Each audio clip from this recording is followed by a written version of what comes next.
5 minutos del Espíritu Santo. 11 de mayo. El Espíritu Santo ha hecho en los seres humanos una obra maravillosa. Tenemos muchos y bellísimos ejemplos. Son los seres humanos que han hecho que el Espíritu los transformara.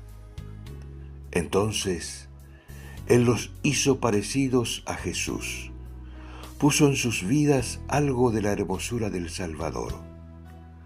Los fue tallando como una piedra preciosa y ahora son para nosotros como un regalo de amor. Son los santos. Ellos fueron seres humanos de carne y hueso como nosotros, llenos de debilidades y defectos como nosotros.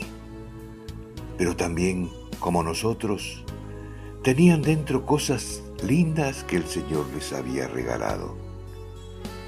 Cuando ellos se dejaron transformar por el Espíritu Santo, Él fue purificando todo lo malo y negativo y regó con el agua de su gracia todas las buenas semillas que llevaban dentro. Por eso fueron santos.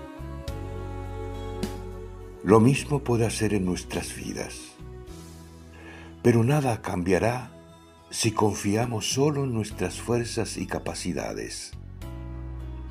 Podremos cambiar por fuera, pero por dentro no habrá cambios profundos sin el fuego del Espíritu Santo. Cardenal Víctor Manuel Fernández.